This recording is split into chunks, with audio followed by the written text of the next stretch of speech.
சற்று நேரம் தியானிக்கும்படியாக எடுத்துக்கொண்ட வேத பகுதி ஓசியா தீர்க்கதரிசியின் புஸ்தகம் 14ஆம் அதிகாரம் 5, 6, 7 வசனங்களை வாசிக்க கேட்போம். நான் இஸ்ரவேலுக்கு பனியைப் போல் இருப்பேன், அவன் லீலி புஷ்பத்தைப் போல் மலருவான், லீபனோனைப் போல் வேரூன்றி நிற்பான்.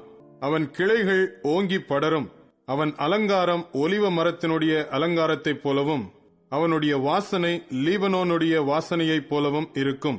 ஜெபிப்போம். அன்பும் மகா கிருபையும் இரக்கமும் நிறைந்த நேசமுள்ள நல்ல தகப்பனே, உம்மை நன்றியுள்ள இருதயத்தோடு ஸ்தோத்தரிக்கிறேன். இந்த ஓய்வு நாளின் காலை வேளையிலே தியானிக்கும்படியாக கொடுத்த வசனத்திற்காக ஸ்தோத்திரம். இந்த வசனத்தின் மூலமாக எங்களுக்கு தேவரீர் வெளிப்படுத்துகிற சத்தியங்கள் இயேசுவே உம்மை பின்பற்றுகிற தேவ ஜனங்களுக்கு ஆசீர்வாதமாக காணப்பட கர்த்ததாமே அனுகிரகம் செய்தருளும். இயேசு கிறிஸ்துவின் இன்ப நாமத்தில் ஜெபிக்கிறேன் பிதாவே, ஆமென்.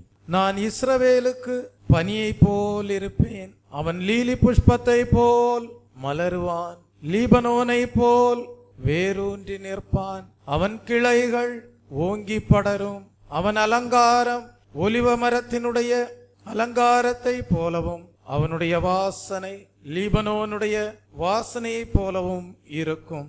அவன் நிழலில் குடியிருக்கிறவர்கள் திரும்புவார்கள், தானிய விளைச்சலை போல செழித்து திராட்சை செடிகளை போல படருவார்கள். அவன் வாசனை லீபனோனுடைய திராட்சை ரசத்தின் வாசனையை போல் இருக்கும். கர்த்தருடைய நாமத்திற்கு மகிமை உண்டாவதாக. தெய்வ பிள்ளையே, நாம் கடந்த 2 வாரங்களாக இந்த வசனங்களை தியானிக்க தேவன் நமக்கு கிருபை செய்தார். தியானித்த வேளையிலே நாம் அறிந்து கொண்ட சத்தியம் என்னவென்றால், இது எழுத்தின்படியான இஸ்ரவேல் ஜனங்களுக்கு தேவன் கொடுத்த ஒரு நல் ஆசீர்வாதத்தின் வாக்குத்தத்தமாக காணப்படுகிறது.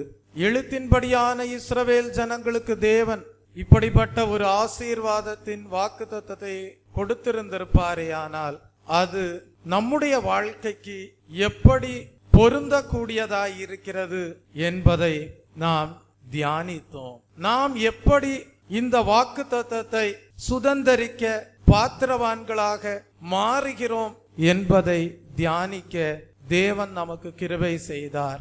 முதலாவது, நாம் இந்த வாக்குத்தத்தத்தை சுதந்தரிக்கும்படியாக தேவன் நம்மை ஆவிக்குரிய இஸ்ரவேல் ஜனங்களாக எப்படி மாற்றினார் என்பதை தியானித்த வேளையிலே இயேசு கிறிஸ்து நல்ல ஒரு ஒலிவ மரமாக காணப்படுகிறார். அந்த நல்ல ஒலிவ மரமாகிய இயேசு கிறிஸ்துவினாலேதான் நாம் பிதாவாகிய தேவனுடைய எல்லா நல்ல ஆசீர்வாதங்களையும் சுதந்தரிக்க முடியும். ஆனால் நாமோ புறஜாதிகளாய் இருந்தோம். நாம் புறஜாதிகளாய் இருந்தபடியினால் பாவங்கள் காணப்பட்டது, சாபங்கள் காணப்பட்டது. பிதாவாகிய தேவனோடு நெருங்கின ஐக்கியத்தை கொண்டிருக்க கூடாதவர்களாக காணப்பட்டோம். தேவனுக்கும் நமக்கும் இடையே ஒரு பெரிய பிரிவினையாக பாவம் காணப்பட்டது. ஆனால் தேவனோ எல்லா மனிதர்களும் தம்முடைய நல்ல ஆசீர்வாதத்தை பெற்றுக்கொள்ள வேண்டும் என்கிற இரக்கம் உள்ளவராய் இருந்தபடியினால் தேவன் தம்முடைய ஒரே பேரான குமாரனை இந்த உலகத்திலே கொடுத்து பாவ மன்னிப்புக்காக தம்முடைய குமாரனுடைய இரத்தத்தை சிந்தும்படியாக செய்து தடையாய் இருந்த பாவத்தையும் சாபத்தையும் பரிகரிக்க செய்து அகற்றி போட்டு புறஜாதிகளாய் இருந்த நம்மை பிதாவாகிய தேவனுடைய காணியாட்சிக்கு, சுதந்திரத்திற்கு, வாக்குத்தத்தத்திற்கு, ஆசீர்வாதத்திற்கு புறம்பாய் இருந்த நம்மை தேவன் இயேசு கிறிஸ்துவின் இரத்தத்தினாலே பாவங்களை போக்கி சாபங்களை நீக்கி கட்டுகளிலிருந்து விடுதலையாக்கி பிதாவாகிய தேவனோடு ஐக்கியப்படும்படியாக செய்தார். அப்படி ஐக்கியப்படுத்தினதன் மூலமாக நாம் இயேசு கிறிஸ்து என்கிற நல்ல ஒலிவ மரத்தின் வேருக்கும் சாரத்திற்கும் உடன் பங்காளியானோம். நாம் ஆவிக்குரிய இஸ்ரவேல் ஜனங்களாக மாறினோம். இப்பொழுது கர்த்தர் சொல்லுகிறார், நீங்கள் வாசித்த இந்த வசனம் எழுத்திற்குரிய இஸ்ரவேல் ஜனங்களுக்கு கொடுக்கப்பட்டதாயிருந்தாலும் நீங்கள் இப்பொழுது ஆவிக்குரிய இஸ்ரவேல் ஜனங்களாக மாறி இருக்கிறபடியால், இயேசு கிறிஸ்துவை சொந்த இரட்சகராக ஏற்றுக்கொண்டபடியினால், இயேசு கிறிஸ்துவின் கிருபாதார பலியை விசுவாசித்தபடியினால், தைரியத்தோடு தேவனிடத்திலே மகா பரிசுத்தமான ஸ்தலத்திலே கிட்டி சேரும்படியான பாக்கியத்தை பெற்றிருக்கிறபடியால், நீங்கள் இந்த வாக்குத்தத்தத்தை, இந்த ஆசீர்வாதங்களை அடைய பாத்திரவான்களாய் இருக்கிறீர்கள் என்கிறார். Praise the Lord. இயேசு கிறிஸ்துவின் மூலமாக பாவ மன்னிப்பின் நிச்சயத்தை பெறாதவர்கள், இயேசு கிறிஸ்துவின் கிருபாதார பலியை விசுவாசியாதவர்கள், இயேசு கிறிஸ்துவின் சுவிசேஷத்தை ஏற்றுக்கொள்ளாதவர்கள், இயேசு கிறிஸ்துவை விசுவாசிக்காதவர்கள் இந்த வாக்குத்தத்தத்தை அடைய பாத்திரவான்களாக இருக்க முடியாது.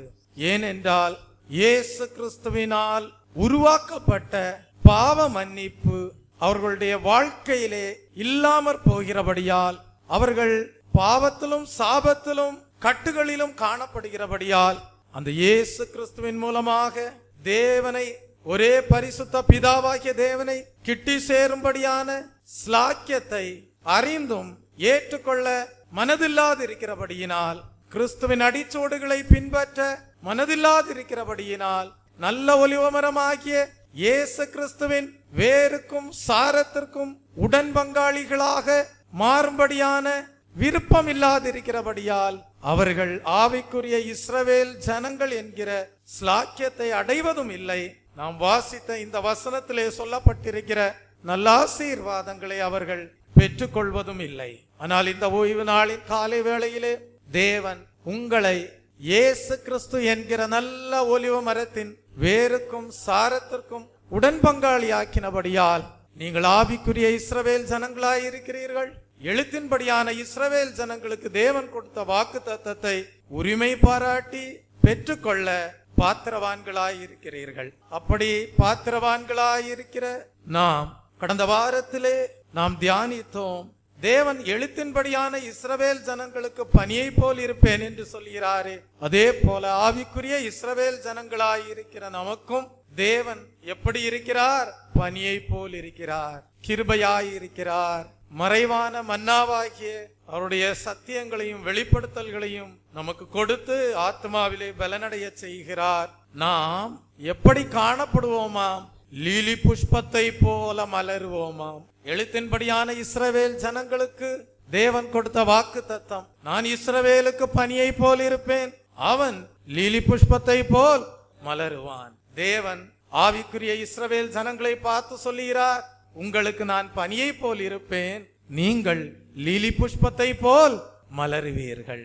லீலி புஷ்பம் என்றால் என்ன என்பதை குறித்தும் கடந்த வாரத்திலே தியானிக்க தேவன் நமக்கு கிருபை செய்தார். அடுத்தபடியாக நாம் தியானித்தோம், தேவன் ஆவிக்குரிய இஸ்ரவேல் ஜனங்களுக்கு பனியை போல் இருக்கிறபடியினால் நாம் எப்படி இருப்போமாம்? லீபனோனை போல வேரூன்றி நிற்போம். இந்த சத்தியத்தையும் கடந்த வாரத்திலே தியானிக்க தேவன் நமக்கு கிருபை செய்தார். அடுத்த பகுதியாக நாம் 6ஆம் வசனத்திலே வாசிக்கிறோம், அவன் கிளைகள் ஓங்கி படரும் என்று வாசிக்கிறோம். தேவன் ஆவிக்குரிய இஸ்ரவேல் ஜனங்களுக்கு பனியை போல் இருக்கிறார், நாம் கிளைகளை போல ஓங்கி படருவோம் என்கிறார். தெய்வ பிள்ளையே, இந்த சத்தியத்தை காலை வேளையாகிய இன்று தியானிக்க தேவன் நமக்கு கிருபை செய்வாராக. தேவன் நமக்கு கொடுக்கிற ஆசீர்வாதத்தின் ஒரு வாக்கு தத்தம், நீங்கள் கிளைகளை போல ஓங்கி படருவீர்கள் என்கிறார். தெய்வ பிள்ளையே, கிளை என்று சொல்வது உங்களுடைய பிள்ளைகளையும் குடும்பத்தில் உள்ள ஒவ்வொருவரையும் குறிக்கக்கூடியதாய் இருக்கிறது. கர்த்தருடைய ஆசீர்வாதம் உங்கள் சந்ததியின் மேலும் சந்தானத்தின் மேலும் கடந்து வரக்கூடியதாய் இருக்கிறது. யாரெல்லாம் ஆசைப்படுறீங்க, கர்த்தாவே என் பிள்ளைகள் மேல, என் சந்ததியின் மேல, என் சந்தானத்தின் மேல உம்முடைய ஆசீர்வாதம் என்னாலும் காணப்பட வேண்டும். கர்த்தருடைய ஆசீர்வாதமே ஐஸ்வர்யத்தை தரும், அதனுடைய தேவன் வேதனையை கூட்டார் என்று சொல்லப்பட்டிருக்கிறது. கர்த்தாவே என் பிள்ளைகளும் என் சந்ததியும், கர்த்தாவே அந்த நல்ல ஒலிவ மரமாகிய இயேசுவே உம்முடைய வேருக்கும் சாரத்திற்கும் உடன் பங்காளிகளாய் இருந்து அவர்கள் கிளைகளாக ஓங்கி படர வேண்டும் என்கிற வாஞ்சை உள்ளவர்கள் ஒரு அல்லேலூயா சொல்லுங்க.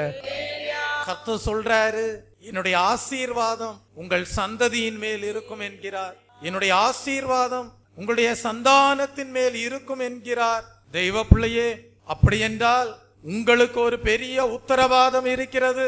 அந்த உத்தரவாதம் என்ன?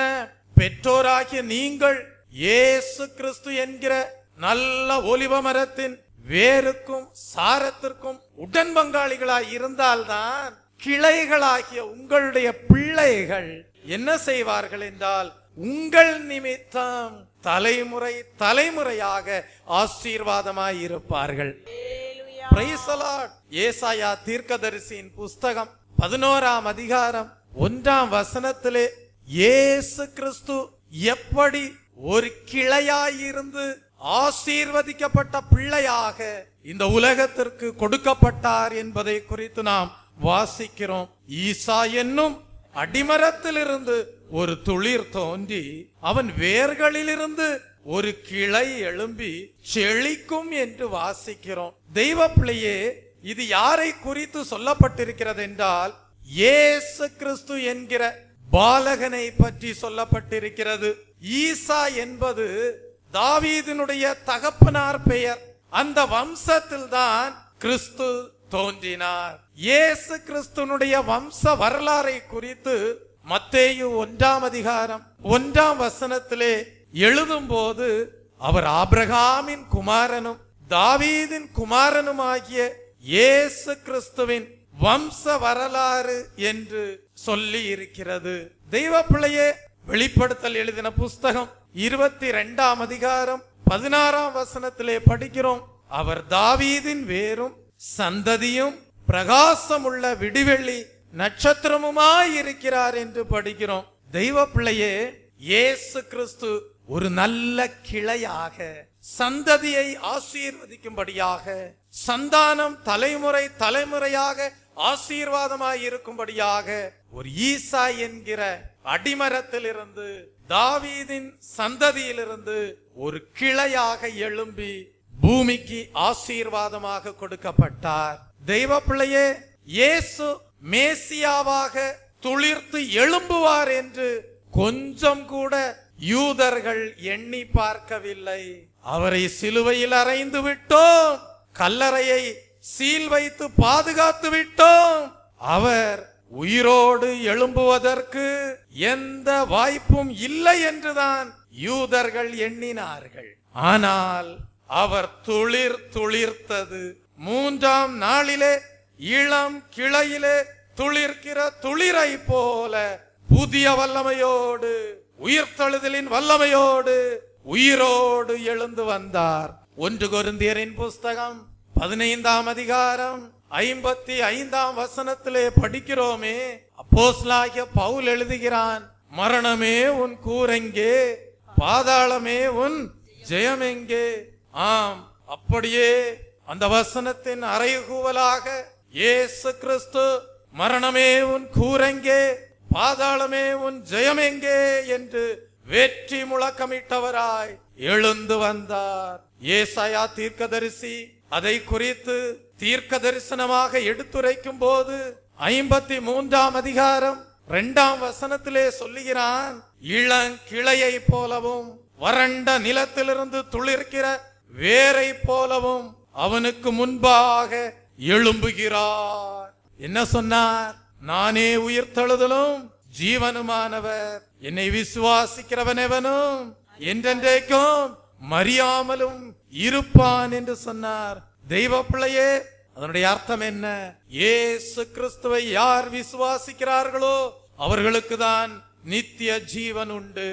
இயேசு கிறிஸ்துவை யார் விசுவாசிக்கிறார்களோ அவர்கள்தான் மனிதரால் குழியிலே போட்டு அடைக்கப்பட்டாலும், யோசேப்பை போல பாழும் கிணற்றிலே தள்ளப்பட்டாலும், தெய்வ பிள்ளையே, மனிதர்களால் எப்படிப்பட்ட கல்லறைக்குள்ளே சீல் வைத்து அடைத்து வைக்கப்பட்டாலும், ஆனால் மரணமே உன் கூரெங்கே, பாதாளமே உன் ஜெயமெங்கே என்று அறைகூவலிட்டு உயிர்த்தெழுதலின் வல்லமையோடு ஒரு தெய்வீக பலத்தோடு எழும்பி வந்த கிறிஸ்துவை போல யார் அந்த வல்லமையை விசுவாசிக்கிறார்களோ, அந்த இயேசு கிறிஸ்துவை யார் விசுவாசிக்கிறார்களோ அவர்கள்தான் நல்ல ஒலிவ மரமாகிய கிறிஸ்துவின் வேருக்கும் சாரத்திற்கும் உடன் பங்காளிகளாயிருந்து அவருடைய உயிர்த்தெழுதலின் வல்லமையோடு மனிதர்களுடைய சூழ்ச்சியிலிருந்து, மனிதர்களுடைய குழியிலே தள்ளப்பட்ட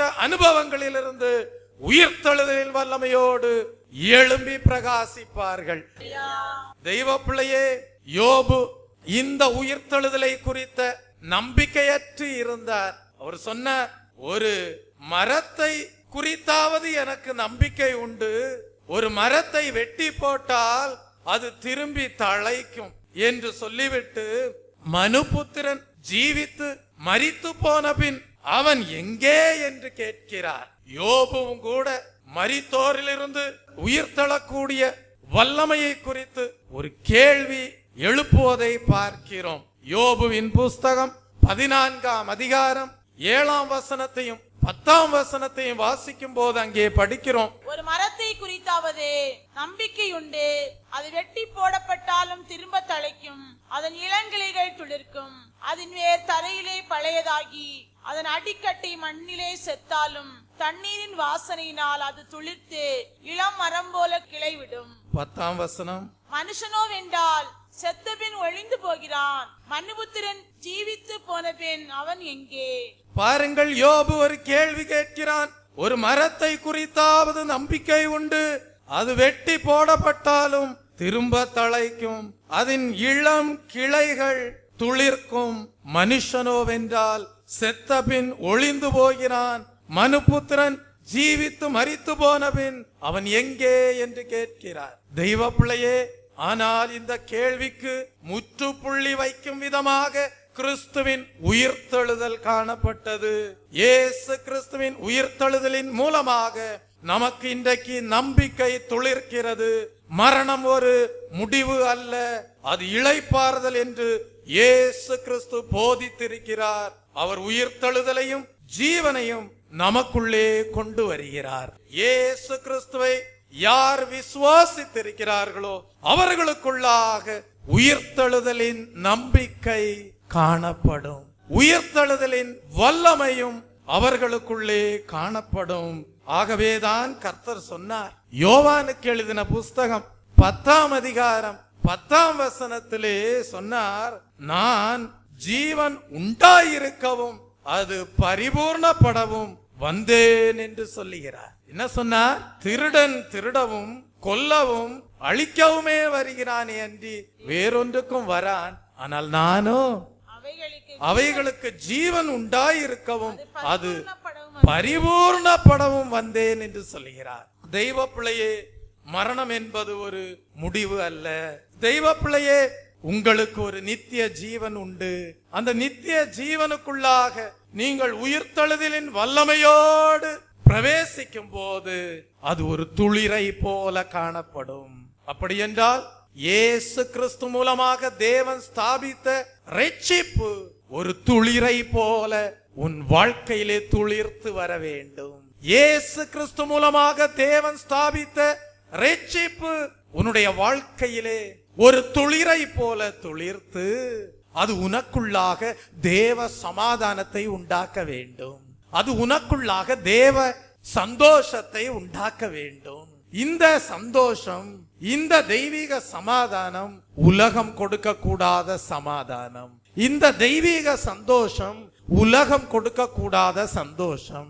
ஆகவேதான் இயேசு கிறிஸ்து சொன்னார், சமாதானத்தையே உங்களுக்கு வைத்து போகிறேன், என்னுடைய சமாதானத்தை உங்களுக்கு வைத்து போகிறேன், உலகம் கொடுக்கிற பிரகாரமாக அல்ல.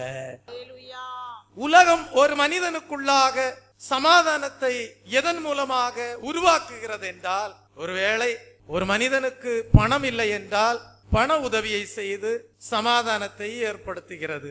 ஒரு மனிதனுக்கு பொருளாதார தேவைகள் உண்டாயிருக்கிறது என்றால், ஒரு மனிதனுக்கு அநேகம் பொருட்கள் உண்டாயிருக்குமே ஆனால் அந்த பொருளாதார உதவிகளை செய்து என்ன செய்கிறது? சமாதானத்தை மனிதனுக்கு உருவாக்குகிறான். ஆனால் கர்த்தர் சொன்னார், உலகம் கொடுக்கிற பிரகாரமாக நான் உங்களுக்கு சமாதானத்தை கொடுப்பதில்லை என்று சொல்லுகிறார். காரணம் என்ன? ஒரு மனிதன் கொடுக்கிற பணத்தை திரும்ப எனக்கு வேண்டும் என்று பெற்றுக்கொள்ளும் போது மனிதனுக்கு ஏற்படுத்தின சமாதானம் போய்விடுகிறது. ஒரு மனிதன் ஒரு பொருளாதார தேவையை இன்னொரு மனிதனுக்கு சந்திக்கிறான் என்றால், ஏதோ ஒரு சூழ்நிலையிலே நான் கொடுத்த பொருட்கள் எல்லாம் எனக்கு திரும்ப வேண்டும் என்று சொல்லும் போது மனிதன் இன்னொரு மனிதனுக்கு பொருளாதார உதவிகளை செய்து ஏற்படுத்தின சமாதானத்தை என்ன செய்து விடுகிறான்?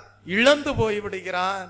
ஆகவேதான் இயேசு கிறிஸ்து சொன்னார், உலகம் கொடுக்கிற பிரகாரமாக நான் சமாதானத்தை உங்களுக்கு ஏற்படுத்துவதில்லை. இன்றைக்கு எனக்கு வர வேண்டிய ஆசீர்வாதத்தை எந்த ஒரு மனிதனும் தடை செய்ய முடியாது. அந்த விசுவாசம் எனக்கு இருக்கிறது. காரணம் என்ன? நான் தேவனுடைய ரட்சிப்பை அடைந்திருக்கிறேன். அந்த ரட்சிப்புக்கு ஏற்ற ஜீவியம் செய்கிறேன். அந்த ரட்சிப்பிற்கு ஏற்ற உண்மை என்னுடைய வாழ்க்கையில் இருக்கிறது. அந்த ரட்சிப்பிற்கு ஏற்ற பரிசுத்தம் என்னுடைய வாழ்க்கையில இருக்கிறது. ஆகவே தேவன் எடுத்துரைத்த வாக்கு தத்தங்களை ஒரு மனிதனும் தடை செய்ய முடியாது. தெய்வ பிள்ளையே, அதைதான் கர்த்தர் சொல்லுகிறார். இது ஒரு மனிதன் கொடுக்கிற சமாதானம் அல்ல. இது ஒரு மனிதன் ஏதோ ஒரு தற்காலிகமான நன்மைகளை செய்து ஏற்படுத்துகிற சந்தோஷம் அல்ல. ஆனால் தேவன் தம்முடைய குமாரன் மூலமாக பாவங்களை மன்னித்து சாபங்களை நீக்கி ஒரு நீதிமானாக வாழும்படியான நல்ல பாதையை உருவாக்கி, மகனே மகளே, நான் உன்னை எனக்கென்றே தெரிந்து கொள்கிறேன். பேதைகளாயிருந்தாலும் நீங்கள் இடறுவதில்லை. பேதைகளானாலும் இந்த நல்ல பாதையிலே நீங்கள் செல்லும் போது உங்களுடைய ஆசீர்வாதத்தை ஒரு மனிதனும் தடை செய்ய முடியாது. Praise the Lord. அப்படிப்பட்ட ஒரு விசுவாசத்தை தேவன் இயேசு கிறிஸ்து மூலமாக, ரட்சிப்பின் மூலமாக உங்களுடைய வாழ்க்கையிலே ஏற்படுத்துகிறார். அந்த ரட்சிப்பை நீங்கள் அடையும் போது, அந்த ரட்சிப்பினால் உண்டான நீதியை அடையும் போது, அந்த ரட்சிப்பினால் உண்டாகிற தெய்வீக சந்தோஷத்தை அடையும் போது, அந்த ரட்சிப்பினால் உண்டாகிற தெய்வீக சமாதானத்தை அடையும் போது, அந்த ரட்சிப்பினால் உண்டாகிற தெய்வீக பரிசுத்தத்தை நீங்கள் அடையும் போது தேவன் சொல்லுகிறார், நானே உன்னை ஆசீர்வதிப்பேன். அந்த ஆசீர்வாதத்தினால் உனக்கு வேதனை இல்லை என்கிறார். நானே உன்னை ஆசீர்வதிப்பேன். எப்படி ஆசீர்வதிக்கிறார்? அந்த ரட்சிப்பு உன்னுடைய உள்ளத்திலே ஒரு துளிரை போல துளிர்க்கிறது. அந்த ரட்சிப்பு உன்னுடைய வாழ்க்கையிலே ஒரு துளிரை போல என்ன செய்கிறது? துளிர்க்கிறது. தெய்வ பிள்ளையே, நீங்கள் இலைகளை எடுத்துக்கொள்வீர்களானால் இலைகளிலே துளிர் இலை என்று உண்டு, பச்சை இலை என்று உண்டு, பழுத்த இலை என்று உண்டு, காய்ந்த இலை என்று பல பருவங்கள் உண்டு தெய்வ பிள்ளையே. ஆனால் அந்த துளிர் இலைகள் இருக்கிறது பாருங்கள், அந்த துளிர் இலைகளுக்கு ஒரு தூய்மை உண்டு. அந்த துளிர் இலைகளுக்கு அழகு உண்டு. அந்த துளிர் இலைகளுக்கு வருங்காலத்தை பற்றின ஒரு நம்பிக்கை உண்டு. என்ன நம்பிக்கை? நான் துளிர்த்திருக்கிறேன், நான் வளருவேன், மற்றவர்களுக்கு பிரயோஜனமாய் இருப்பேன் என்று உணர்த்தக்கூடியதாக அந்த துளிர் இலைகள் காட்சி அளிக்கிறது. அதை போலதான் தேவன் உங்களுடைய வாழ்க்கையிலே துளிர் என்கிற ரட்சிப்பை ஏற்படுத்துகிறார். அந்த ரட்சிப்பு உங்களுடைய வாழ்க்கையிலே உண்டாகும் போது, அந்த ரட்சிப்பிற்கேற்ற விசுவாசம் உங்களுடைய வாழ்க்கையிலே துளிர்விடும் போது உங்களுக்கு ஒரு நம்பிக்கை வரணும். என்ன நம்பிக்கை? நான் இந்த ரட்சிப்பிலே வளருவேன், நான் இந்த ரட்சிப்பிலே கனி கொடுப்பேன், நான் இந்த ரட்சிப்பிலே எல்லா சூழ்நிலைகளிலேயும் அநேகருக்கு ஆசீர்வாதமாய் இருப்பேன், நான் இந்த ரட்சிப்பிலே அநேகருக்கு சாட்சியாக வாழ்ந்து காட்டுவேன் என்கிற நம்பிக்கை உங்களுடைய வாழ்க்கையிலே உண்டாகிறது. கர்த்தர் சொல்லுகிறார், அந்த நம்பிக்கை வீண் போகாது. ஆகவேதான் கர்த்தர் சொல்லுகிறார், முதலாவது உன்னுடைய ஆத்துமா வாழ வேண்டும். தெய்வ பிள்ளையே என்றால் ஒரு சத்தியத்தை அறிந்து கொள்ளுங்கள். ஏன் கர்த்தராகிய இயேசு கிறிஸ்து உலகம் கொடுக்க கூடாத சமாதானத்தை நான் உங்களுக்கு கொடுக்கிறேன் என்று சொன்னார்? உலகம் என்ன செய்யும்? ஒரு மனிதனுக்கு சரீர பிரகாரமான நன்மைகளை செய்யும். ஆனால் அந்த சரீர பிரகாரமான நன்மைகள் இழந்து போகும் போது அந்த சரீர பிரகாரமாக உண்டான சந்தோஷம், சமாதானம் எல்லாம் அந்த மனிதனுடைய வாழ்க்கையிலே நஷ்டம் அடையும். ஆனால் கிறிஸ்து ஏற்படுத்துகிற சமாதானம், கிறிஸ்து ஏற்படுத்துகிற சந்தோஷம், கிறிஸ்து ஏற்படுத்துகிற ரட்சிப்பு, கிறிஸ்து ஏற்படுத்துகிற விசுவாசம், கிறிஸ்து ஏற்படுத்துகிற நம்பிக்கை, அது ஒரு மனிதனுடைய ஆத்துமாவிலே ஏற்படக்கூடியதாய் இருக்கிறது. அது சரீர பிரகாரமாக ஒரு மனிதனை சந்தோஷப்படுத்துகிற அனுபவம் மாத்திரமல்ல, அது ஒரு மனிதனுடைய ஆத்துமாவிலே ஏற்படக்கூடிய அனுபவமாய் இருக்கிறது. அப்போ ஒரு மனிதன் ஆத்துமாவிலே ரட்சிப்பை அடையும் போது அந்த ஆத்துமாவிலே ஒரு ரட்சிப்பிற்கேற்ற, அந்த தெய்வீக விசுவாசத்திற்கு ஏற்ற, அந்த பரிசுத்தத்திற்கு ஏற்ற, அந்த நீதிக்கு ஏற்ற, அந்த நம்பிக்கைக்கு ஏற்ற ஒரு துளிர் உண்டாகிறது. அந்த துளிர் ஆத்துமாவிலே என்ன செய்யணும்? வளர்ந்து கனி கொடுக்க வேண்டும். ஆகவேதான் 3 யோவானின் புஸ்தகம் 1ஆம் அதிகாரம் 2ஆம் வசனத்திலே அப்போஸ்தலனாகிய யோவான் எழுதுகிறான், பிரியமானவனே, உன் ஆத்துமா வாழ்வது போல நீ எல்லாவற்றிலும் வாழ்ந்து சுகமாயிருப்பாயாக. அப்படின்னா ஒன்று அறிந்து கொள்ளணும், இயேசு கிறிஸ்து தம்முடைய ரட்சிப்பினாலே ஒரு துளிரை உன்னுடைய ஆத்துமாவிலே துளிர்க்க செய்திருக்கிறார். அது ஒரு இளங்கிளையை போல இயேசு கிறிஸ்துவின் வேருக்கும் சாரத்திற்கும் நீ உடன் பங்காளியா இருக்கிறார் என்பதற்கு அடையாளமாக உன் ஆத்துமாவிலே ஒரு துளிரை, ஒரு விசுவாசத்தை, பரிசுத்தத்தை, பாவ மன்னிப்பை ஏற்படுத்தி சொல்லுகிறார். ஆத்துமாவிலே கிளை உண்டாயிருக்கிறது, ஆத்துமாவிலே துளிர் உண்டாயிருக்கிறது. அந்த துளிர், அந்த கிளை வாழ்வது போல நீ சரீரத்தில் எல்லாவற்றிலும் வாழ்ந்து சுகமாயிருப்பாயாக என்றால், உன்னுடைய ஆத்துமாவிலே உள்ள துளிர், உன்னுடைய ஆத்துமாவிலே தேவன் தம்முடைய ரட்சிப்பினாலே துளிர்த்து எழும்பும்படியாக ஒரு கிளையை எழும்ப செய்திருக்கிறாரே, அது பட்டு போகாதபடி உன்னுடைய சரீர வாழ்க்கை காணப்பட வேண்டும். ஸ்தோத்திரம். தெய்வ பிள்ளையே, அப்படி என்றால் நீங்கள் சரீரத்திலே உட்கொள்கிற ஆகாரமாயிருக்கட்டும், நீங்கள் சரீரத்திலே செய்கிற எந்த ஒரு கிரியைகளாயிருக்கட்டும், உங்களுடைய கண்ணின் காட்சிகளாயிருக்கட்டும், உங்களுடைய சரீர அவயவங்களிலாலே நீங்கள் செய்கிற எந்த ஒரு காரியமாயிருக்கட்டும், மிகவும் கவனமாயிருக்க வேண்டும். எப்படிப்பட்ட கவனம் உண்டாயிருக்கணும்? நீங்க உங்க ஆத்துமாவோடு பேச வேண்டும். சங்கீதக்காரனாகிய தாவீது ஆத்துமாவோடு அநேக சந்தர்ப்பங்களிலே பேசி இருக்கிறான். என் ஆத்துமாவே கர்த்தரை ஸ்தோத்தரி என்று பேசி இருக்கிறான். தெய்வ பிள்ளையே, இப்படியாக ஆத்துமாவோடு பேசி இருக்கிறான். நீங்களும் ஆத்துமாவோடு பேச வேண்டும். என்ன பேச வேண்டும்? இங்கே இருக்கிற சகோதரனே, சகோதரியே, உன்னுடைய வாழ்க்கையிலே சில காரியங்களை அனுபவிக்கும்படியாக, உட்கொள்ளும்படியாக, கிரியை செய்யும்படியாக, காணும்படியான சில காரியங்கள் உன்னுடைய வாழ்க்கையிலே வரும்போது நீங்க எண்ணி பார்க்க வேண்டும். என்ன எண்ண வேண்டும்? என்னுடைய ஆத்துமாவிலே தேவன் ரட்சிப்பு என்கிற துளிரை விட செய்திருக்கிறாரே, என்னுடைய ஆத்துமாவிலே தேவன் பரிசுத்தத்திற்கேற்ற ஒரு கிளையை எழும்ப செய்திருக்கிறாரே, அந்த கிளை பட்டு போய்விடக் கூடாது. அந்த துளிர் என்ன செய்து விடக்கூடாது? பட்டு போய்விடக் கூடாது. ஆபாசமான காட்சிகளை கண்டால் என் ஆத்துமாவிலே இயேசு கிறிஸ்து மூலமாக ஏற்படுத்தின துளிர் பட்டு போய்விடுமே.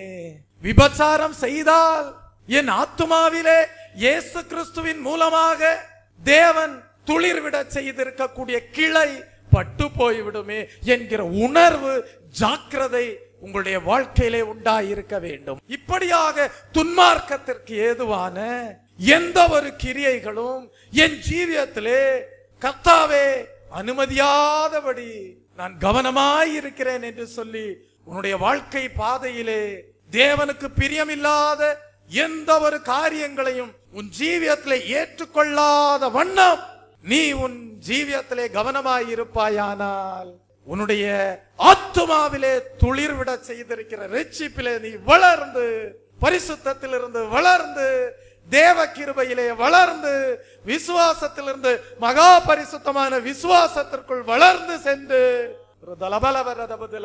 நீதியிலே வளர்ந்து ஆத்துமாவிலே கனி கொடுக்கிற ஆவிக்குரிய வரங்களோடு, கிருபைகளோடு ஆத்துமாவானது செழிப்பான தோட்டமாக காணப்படும். நீ சரீரத்திலும் முதிர் வயதிலும் கனி தந்து புஷ்டியும் பசுமையுமாயிருப்பாய். காரணம் என்ன?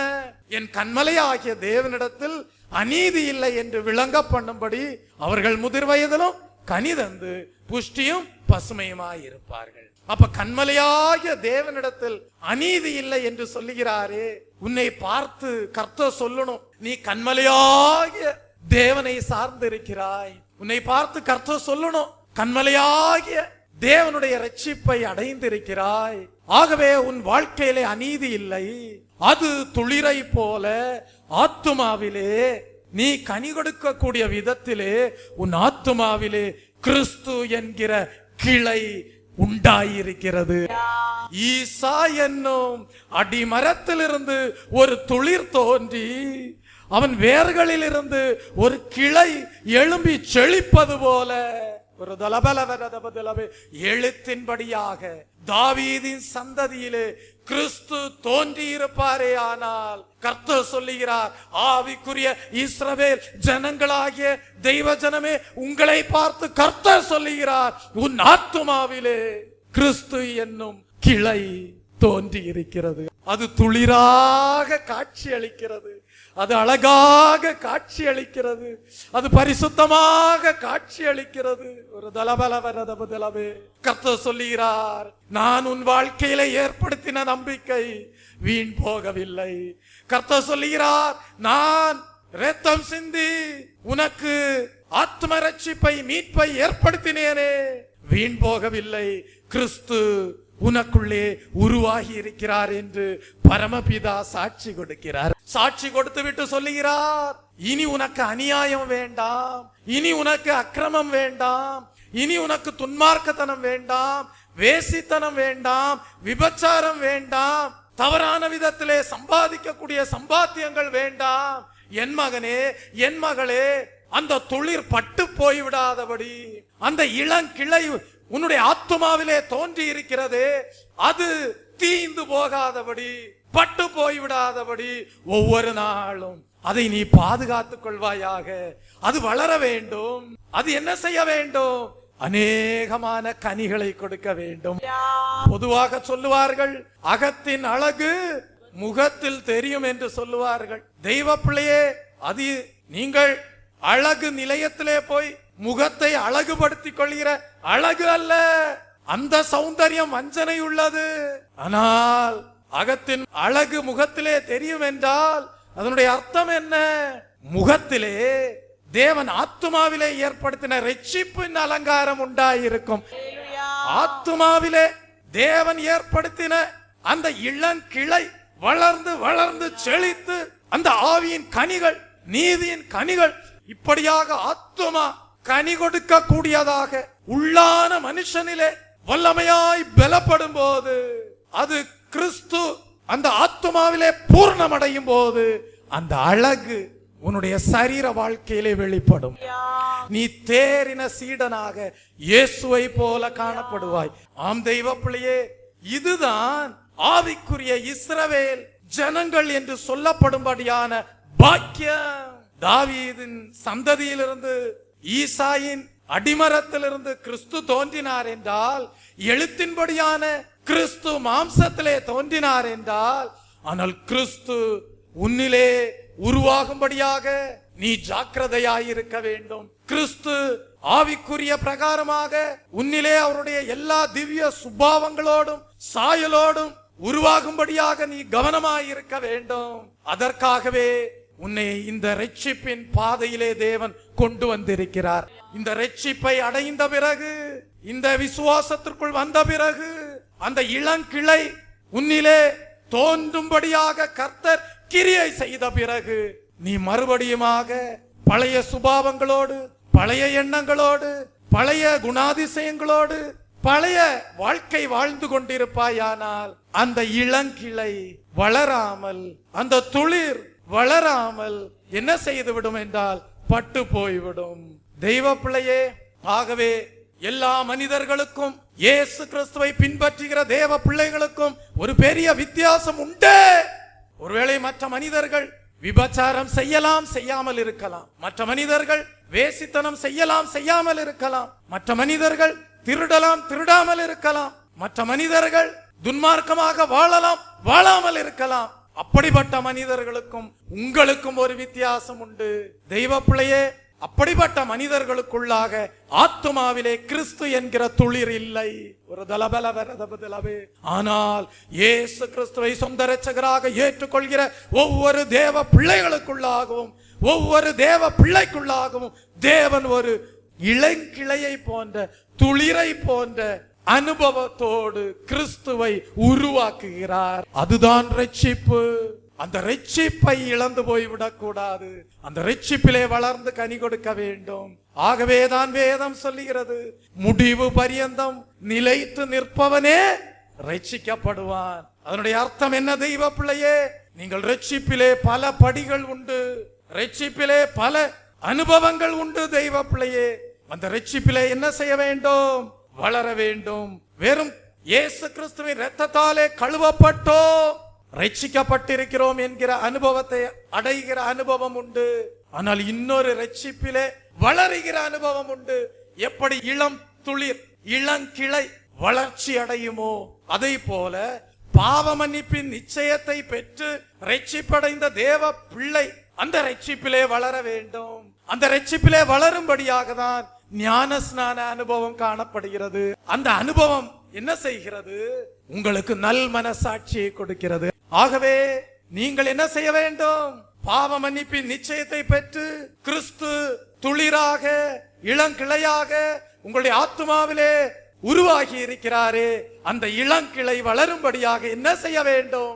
மனசாட்சி சுத்தமுள்ள மனசாட்சியாய் இருக்கும்படியாக, தேவனோடு ஒரு நல்ல உடன்படிக்கை செய்து கொள்ளும்படியாக முழுக்கு ஞான ஸ்நான சத்தியத்திற்கு கீழ்ப்படிய வேண்டும். தேவன் வேதத்திலே ஏற்படுத்தி வைத்திருக்கிற எல்லா பிரமாணங்களும் உங்களை இயேசுவை போல பூர்ணமடைய செய்கிறது. அடுத்தபடியாக வேதம் என்ன செய்கிறது? நீ வற்றாத நீரூற்றை போல இருப்பாய் என்கிறது. நீ எப்படி இருப்பாய்? வற்றாத நீரூற்றை போல இருப்பாய் என்கிறது. நீ வற்றாத நீரூற்றை போல இருக்க வேண்டுமானால் வேதம் சொல்லுகிறது, ஞான ஸ்நானத்தை பெற்றுக் கொள்ளுங்கள், அப்பொழுது பரிசுத்தாவியை பெற்றுக் கொள்வீர்கள். ஒரு நிச்சயம், ஒரு உறுதியை கொடுக்கிறார் கர்த்தர். நீங்கள் முழுக்கு ஞான ஸ்நானத்தை பெற்றுக் கொள்ளும் போது தேவன் உங்களை அபிஷேகம் செய்கிறார். அந்த அபிஷேகம் ஒரு ஜீவ நீரூற்றை போல உன்னுடைய ஆத்தும மண்டலத்திலே காணப்படும். அந்த அபிஷேகத்திற்கு நீங்கள் இடம் கொடுத்து வாழும் போது என்ன நடக்கும்? அந்த இளங்கிளை பட்டு போகாது, அந்த துளிர் பட்டு போகாது, அது எப்பொழுதும் செழிப்பாயிருக்கும். தெய்வ பிள்ளையே, அடுத்தபடியாக வேதம் சொல்லுகிறது, என் மகனே என் மகளே, நான் என்னுடைய அபிஷேகத்தை கொடுத்து விட்டு இளங்கிளை பட்டு போகாதபடி நீ என்ன செய்? உன்னை வேறுபடுத்திக் கொள். எதிலிருந்து வேறுபடுத்திக் கொள்? உலகம், பிசாசு, மாம்சம், இவைகளில் இருந்தெல்லாம் உன் ஜீவியத்தை என்ன செய்து கொள்? வேறுபடுத்திக் கொள்.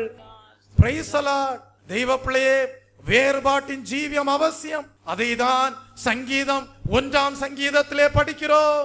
துன்மார்க்கனுடைய ஆலோசனையில் நடவாமல், பாவிகளுடைய வழியிலே நில்லாமல், பரியாசக்காரர் உட்காரும் இடத்தில் உட்காராமல், கர்த்தருடைய வேதத்தில் இரவும் பகலும் தியானமாயிருக்கிற மனுஷன் பாக்கியவான். அவன் எப்படி இருப்பானா?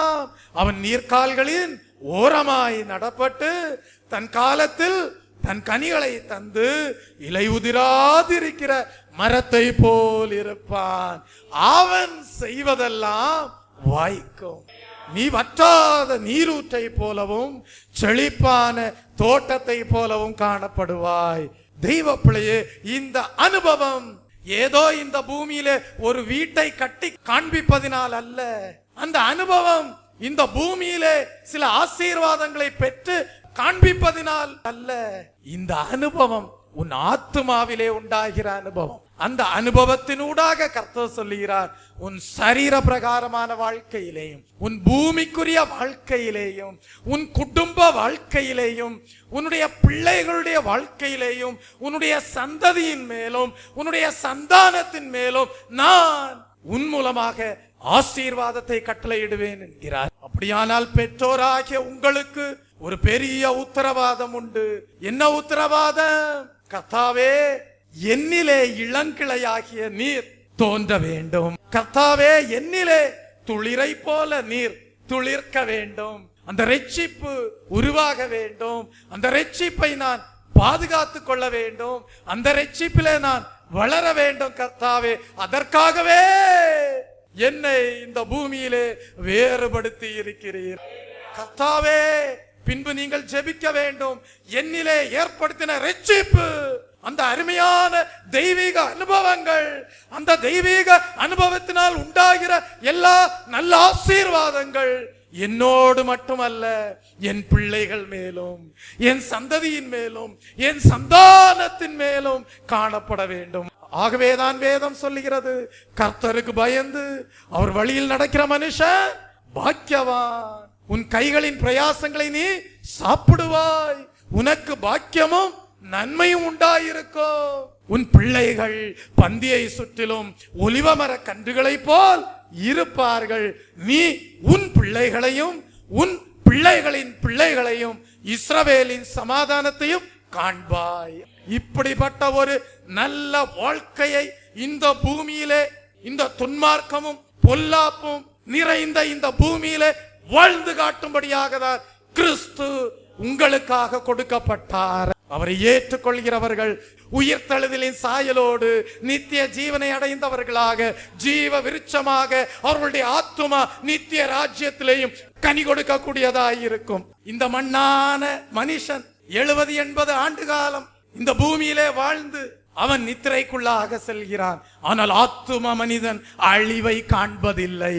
ஆகவேதான் இந்த இயேசு கிறிஸ்துவின் மூலமாக ஆத்துமாவிலே உண்டாகிற வாழ்வு, ஆத்துமாவிலே உண்டாகிற ரட்சிப்பு, ஆத்துமாவிலே கனி கொடுக்கக்கூடிய அனுபவம், அதை ஒரு மனிதன் இயேசு கிறிஸ்துவின் மூலமாக தான் பெற்றுக்கொள்ள முடியும். அந்த ஆத்தும மனிதன் அழிந்து போவதில்லை. அவன் என்ன செய்வான்? கிறிஸ்துவின் வருகையின் நாள் மட்டும் பரலோக பரதீசிலே காணப்படுவான். ஒரு நீதிமானாக அவன் தழைத்து செழித்து கனி கொடுத்து கொண்டே இருப்பான். தெய்வ பிள்ளையே, கிறிஸ்துவின் வருகையின் நாளுக்கு பிறகு 1000 வருட அரசாட்சியிலேயும் அவன் காணப்படுவான். நித்திய ராஜ்யத்திலேயும் அவன் என்றென்றைக்கும் நீடித்த நாட்களால் நான் உங்களை திருப்தியாக்கி என் ரட்சிப்பை உங்களுக்கு காண்பிப்பேன் என்று வாக்குத்தத்தம் கொடுத்த தேவன் நீடித்த நாட்களாக ஒரு நாளும் உங்கள் ஆத்துமா அழியாதபடி பாதாள வல்லமையிலிருந்து விடுதலையாக்கி இளங்கிளையை போல ரட்சிப்பை ஏற்படுத்தின தேவன் அந்த ரட்சிப்பிலே உங்களை வளர செய்து தான் ஸ்தாபித்திருக்கிற நித்திய ராஜ்யத்திலே, பரலோக ராஜ்யத்திலே என்றென்றைக்கும் ஒரு ஜீவ விருட்சமாக நிலை நிற்க செய்கிறார். இது சத்தியம், இது உண்மை, இது உயிர்த்தெழுதலின் வல்லமையாயிருக்கிறது.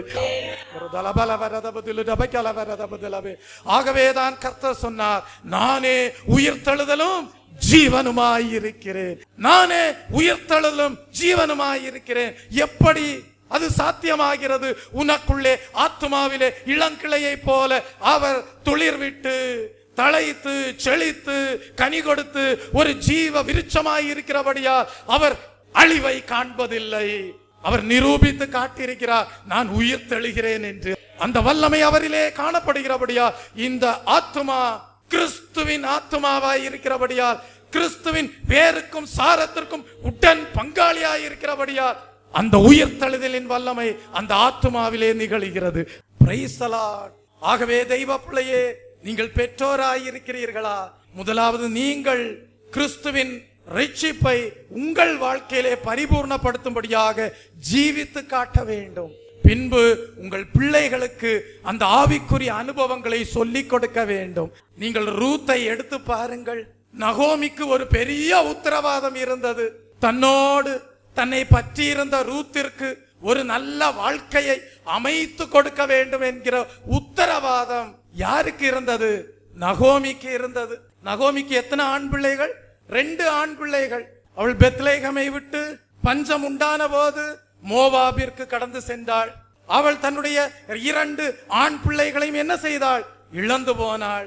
இப்பொழுது அவளோடு இருப்பது யார்? 2 மருமக்கள் இருக்கிறார்கள். ஒரு மருமகளுடைய பெயர் ஓர்பாள், இன்னொரு மருமகளுடைய பெயர் ரூத்து. நகோமி 2 மருமக்களையும் அழைத்து சொல்லுகிறாள், நீங்கள் உங்கள் சுய விருப்பத்தின்படியே உங்கள் வழியே நீங்கள் செல்லலாம். அப்படி என்றால் என்ன அர்த்தம்? உங்களுக்கு விரும்புகிற வாழ்க்கையை நீங்கள் அமைத்துக் கொள்ளலாம் என்று சொல்லும் விதமாக நகோமி ஆலோசனைகளை 2 மருமக்களாகிய ஓர்பாளுக்கும் ரூத்திற்கும் கொடுப்பதை பார்க்கிறோம். என்ன நடந்தது? ஓர்பாள் தன்னுடைய சுய விருப்பம் போல வாழும்படியாக மாமியை முத்தமிட்டு தன் வழியே போனாள். அவளுடைய எதிர்காலம் எப்படி இருந்தது என்பதை பற்றி வேதத்திலே குறிப்பிடப்படவில்லை. ஆனால் வேதம் ரூத்தை குறித்து சாட்சி கொடுக்கிறது. ரூத் என்ன செய்தாள்? தன்னுடைய மாமியாகிய நகோமியை தனியே விடுவதில்லை என்று தீர்மானித்து என்ன செய்தாள்? நீர் எங்கே இருக்கிறீரோ அங்கே நானும் இருப்பேன், நீர் எங்கே செல்கிறீரோ அங்கே நானும் உம்மை பின்பற்றுவேன், நீர் எங்கே மரிக்கிறீரோ அங்கே நானும் மரிப்பேன். இது ரூத்தினுடைய வாழ்க்கையிலே ஒரு உறுதியான தீர்மானமாய் இருந்தது. ஆகவே இப்பொழுது ஒரு கடமை உணர்வு, இப்பொழுது ஒரு பொறுப்புணர்வு யாருடைய கரத்திலே வருகிறது என்றால் நகோமியினுடைய கரத்திலே வருகிறது. ஏனென்றால் ரூத் தீர்மானமாக சொல்லிவிட்டாள், உம்மை விட்டு விலகி செல்லும்படியான எந்த ஒரு சம்பாஷணையும் என்னோடு வேண்டாம் என்று சொல்லிவிட்டாள். ஆகவே இப்பொழுது ஒரு பொறுப்புணர்வு யாருக்கு உண்டாயிருக்கிறது என்றால் நகோமிக்கு உண்டாயிருக்கிறது. என்ன பொறுப்புணர்வு? தன்னோடு இருக்கக்கூடிய ரூத்திற்கு ஒரு நல்ல வாழ்க்கையை அமைத்து கொடுக்க வேண்டும். அந்த பொறுப்புணர்வு இப்பொழுது யாருக்கு காணப்படுகிறது? நகோமிக்கு காணப்படுகிறது. ஆகவே நகோமி தன்னுடைய மருமகளாகிய ரூத்தை பார்த்து சொல்லுகிறாள். மருமகளே என்று அழைத்தாளா? இல்லை. என்னவென்று அழைத்தாள்?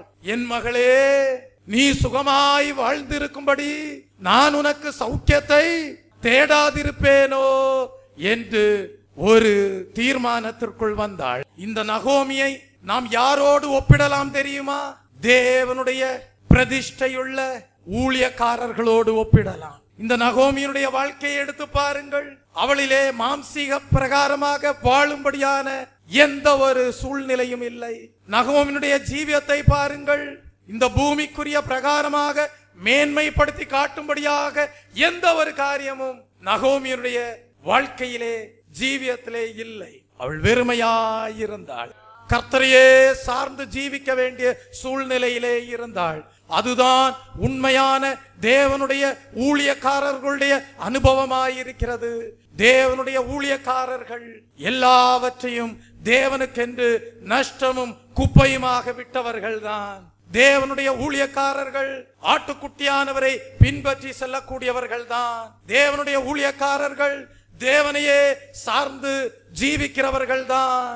அந்த தேவனுடைய ஊழியக்காரன் சபையிலே இருக்கக்கூடிய தேவனுடைய பிள்ளைகளுக்கு என்ன சொல்லுகிறான்? அந்த நகோமியை போன்ற எல்லாவற்றையும் இழந்தாலும் தேவனையே சார்ந்து தேவனுடைய வழி நடத்துதலை பெற்றுக்கொண்டு அந்த தேவனுடைய ஊழியக்காரன் நகோமியை போன்ற வெறுமையாக்கப்பட்ட அனுபவத்தோடு ஒன்றுமில்லாதிருந்தோம் அவன் தேவனுடைய பிள்ளைகளுக்கு கொடுக்கிற வாக்கு என்ன? என் மகளே, என் மகனே, நான் உனக்கு சௌக்கியத்தை தேடாதிருப்பேனோ? ஒருவேளை நீங்கள் தேவனுடைய ஊழியக்காரனாகி என்னை நோக்கி பார்க்கும் போது நான் வெறுமையாயிருக்கிறேன், என்னிலே இந்த பூமிக்குரிய பிரகாரமாக மேன்மைப்படுத்தி காட்டும்படியாக ஒன்றுமில்லை, எல்லாவற்றையும் விட்டவனும் வெறுத்தவனுமாயிருக்கிறேன். அப்படிப்பட்ட நான் ஒரு விசுவாச வார்த்தையை உங்களுக்கு கொடுக்கிறேன். என்ன வார்த்தையை கொடுக்கிறேன்? என் பிள்ளைகளே, நான் நீங்கள் சுகமாய் வாழ்ந்திருக்கும்படி சௌக்கியத்தை தேடாதிருப்பேனோ? அப்ப தேவனுடைய ஊழியக்காரன் சௌக்கியத்தை நீங்கள் தேடி பெற்றுக் கொள்ளும்படியாக வழி நடத்துகிறவனாயிருக்கிறான். அன்றைக்கு எப்படி ரூத்தை அந்த போவாசின் வயல்வெளிக்கு நேராக நகோமி வழி நடத்தினாளோ அதை போலவே தேவ பிள்ளைகளை மகனே மகளே என்று அழைக்கக்கூடிய ஒரு தகப்பனாக ஒரு தாயாக தேவனுடைய ஊழியக்காரர் காணப்படுகிறார். அவர் என்ன சொல்லுகிறார்? போவாசின் வயல்வெளி உண்டு, இயேசு கிறிஸ்துவனுடைய சுதந்திரம் உங்களுக்கு உண்டு, இயேசு கிறிஸ்து உங்களுக்காக சீக்கிரம் வரப்போகிறார், தம்முடைய சுதந்திரத்திற்கு நேராக உங்களை சேர்க்கும்படியாக வரப்போகிறார். ஆகவே அந்த இயேசு கிறிஸ்துவின் சுதந்திரத்தை, அந்த பரம கானானை நீங்கள் அடையும்படியாக சத்திய வசனத்தின்படி ரட்சிப்பின் மார்க்கத்திலே நீங்கள் வழிநடத்தப்படுகிறீர்கள். அநேகர் ஓர்பாளை போல ஓடி போயிருந்தாலும், தங்களுடைய சுய வழிகளை தெரிந்து கொண்டிருந்தாலும், ரூத்தை போல தேவ சமூகத்திலே காணப்படுகிற தெய்வ பிள்ளையே, உங்களுக்கு ஒரு நாளும் குறைவுபடாது. ஆவிக்குரிய பிரகாரமாக போவாசை நாம் கர்த்தராகிய இயேசு கிறிஸ்துவோடு ஒப்பிடலாம். தரிசனத்தோடு, விசுவாசத்தோடு, ரட்சிப்போடு இளங்கிளை பட்டு போய்விடக் கூடாது. ஓர்பாளை போல வழி தவறி போய்விடக் கூடாது. வழி தவறி போக வாய்ப்பு உண்டு. ஆகவே நாங்கள் ஓர்பாளை போல நகோமியை விட்டு ஓடுகிறவர்களாக அல்ல, தேவனோடும் அவர் கொடுக்கிற ஆவிக்குரிய மன்னாவை ஒவ்வொரு நாளும் உட்கொண்டு பலனடைந்து, பலத்தின் மேல் பலனடைந்து சியோனிலே தேவ சந்நிதியிலே காணப்படுவோம் என்கிற நிச்சயத்தோடு தேவ சமூகத்திலே பலனடைந்து வருகிற தெய்வ ஜனமே, உங்களுக்கு ஒரு மகிமையின் நம்பிக்கையை கொடுக்கிறார். உங்களை தேவன் உங்கள் ஆத்துமா வாழும் சரீரத்திலும் வாழ்ந்திருப்பீர்கள். நித்திய ராஜ்யத்திலேயும் மேன்மையான சுதந்திரம் உண்டு.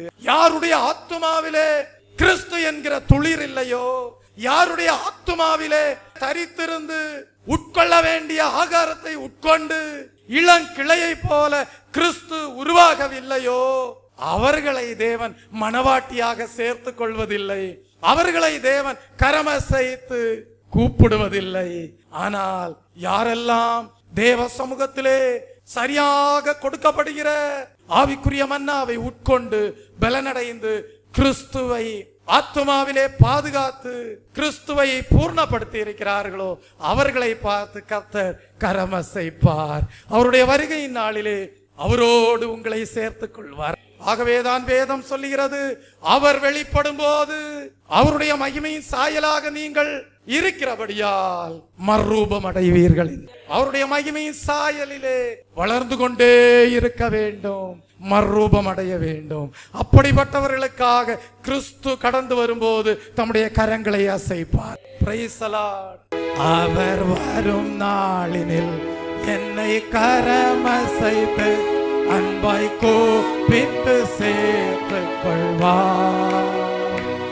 அவர் சமூகமது அங்கே அவருடனே ஆடி பாடி மகிழ்ந்திடுவேன்.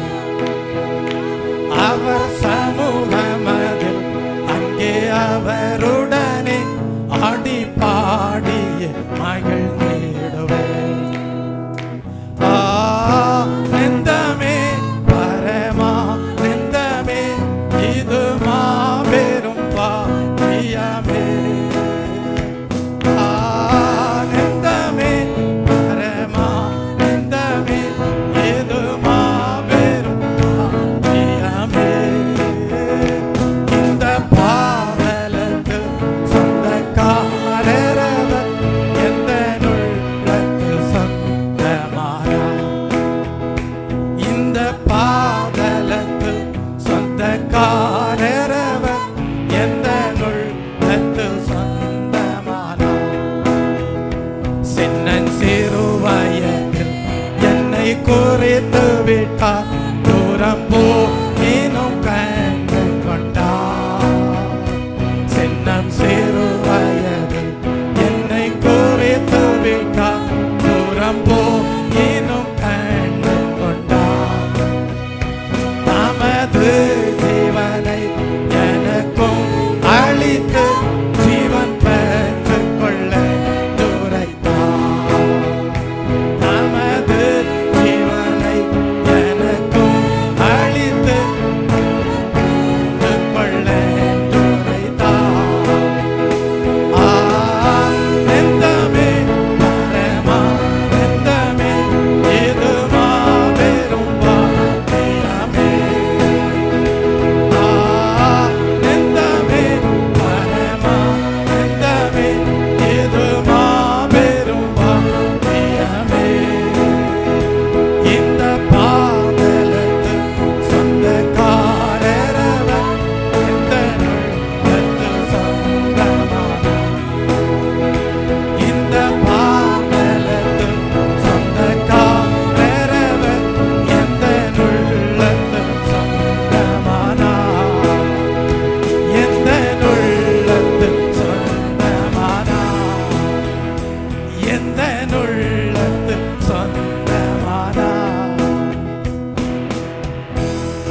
ஒரு வித்தியாசம்.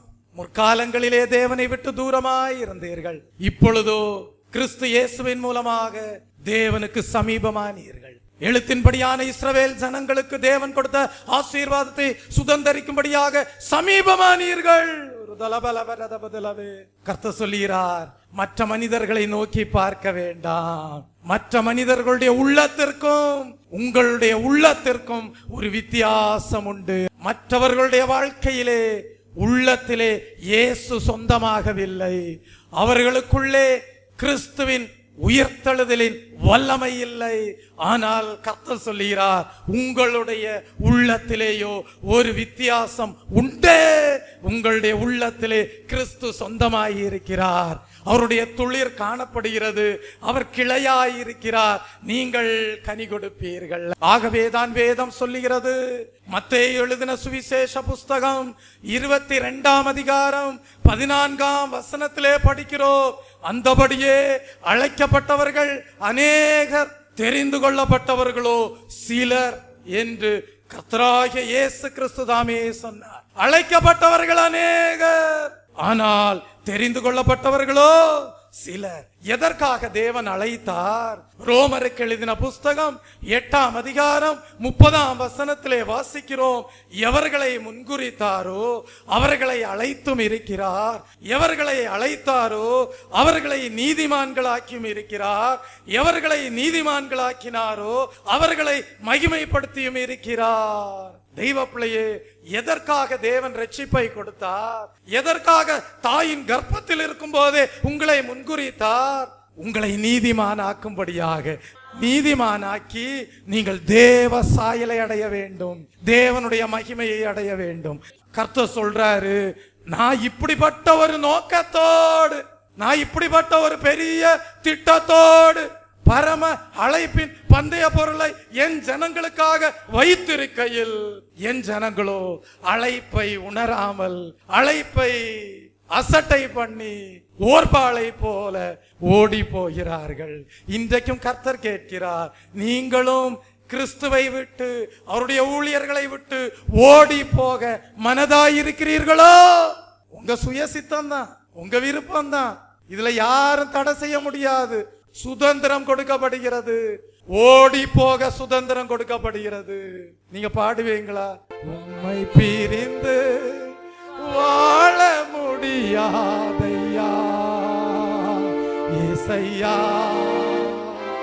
ஏசையா. உம்மை பிரிந்து வாழ முடியாதையா ஏசையா,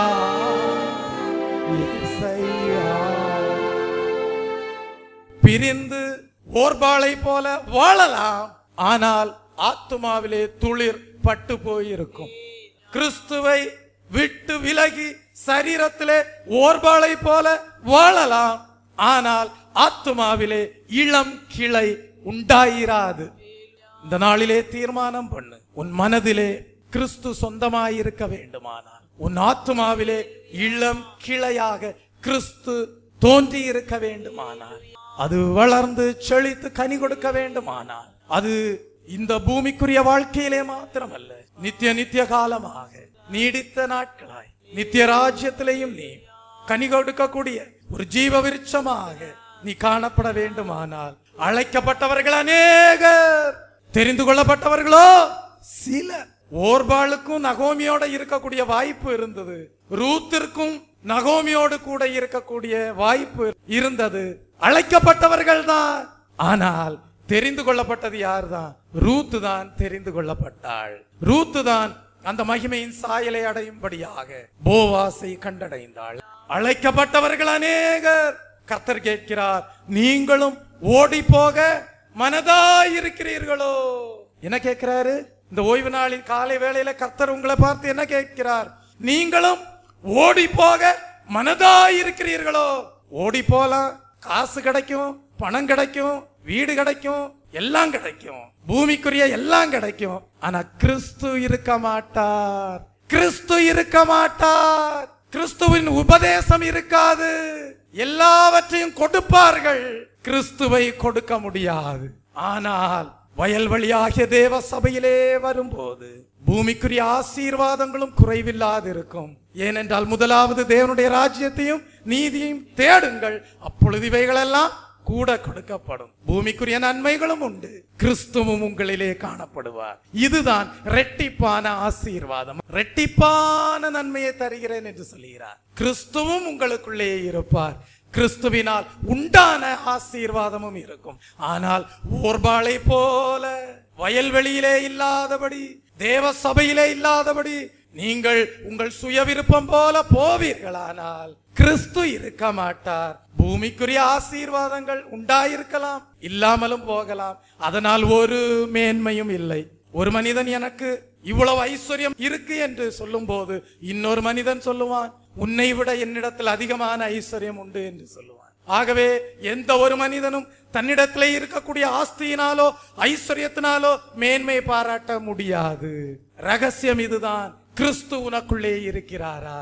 ரூத் கிறிஸ்துவை அடைந்தாள். தெய்வ பிள்ளையே, நீங்கள் இஸ்ரவேல் ஜனங்களை பற்றி படிக்கும் போது எகிப்திலிருந்து தேவன் மோசையின் மூலமாக 430 வருடங்கள் அடிமைத்தனத்திலே இருந்த இஸ்ரவேல் ஜனங்களை தேவன் எகிப்திலிருந்து விடுதலையாக்கி அவர்களுக்கென்று வைக்கப்பட்டிருந்த சுதந்திரம் கானான் தேசம், செழிப்பான தேசம், அந்த தேசத்திற்கு நேராக வழி நடத்தி வருகிறார். ஆனால் என்ன நடந்தது? என்ன நடந்தது தெய்வ பிள்ளையே? 20 லட்சம் பேர் எகிப்தை விட்டு வெளியே வரும்படியாக அழைக்கப்பட்டார்கள். எத்தனை லட்சம் பேர்? 20 லட்சம் பேர் எகிப்தை விட்டு வெளியே வரும்படியாக அழைக்கப்பட்டார்கள்.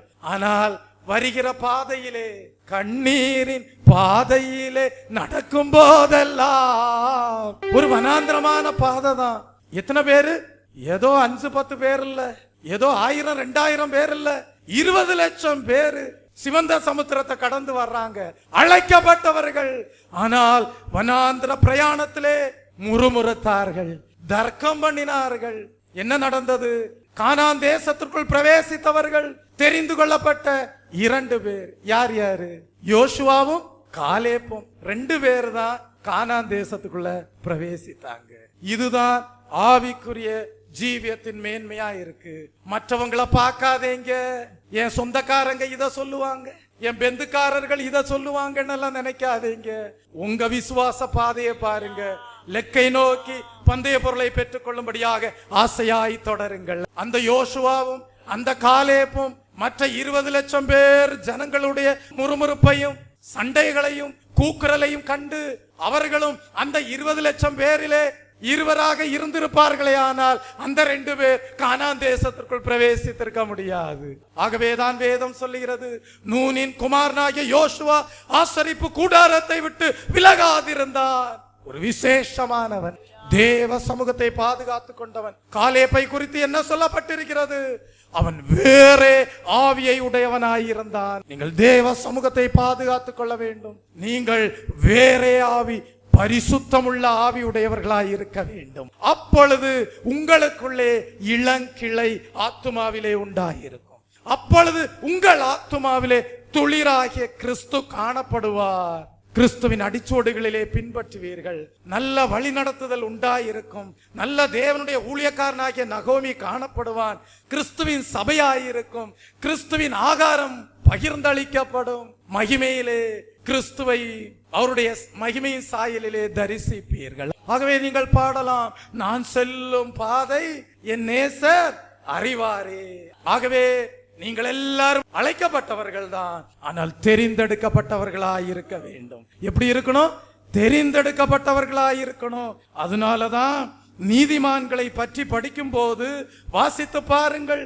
நீதிமொழிகளின் புஸ்தகம் 11ஆம் அதிகாரம் 28ஆம் வசனத்தை வாசிக்கும் போது, நீதிமான்களோ துளிரை போல தழைப்பார்கள், தன் ஐஸ்வர்யத்தை நம்புகிறவன் விழுவான்.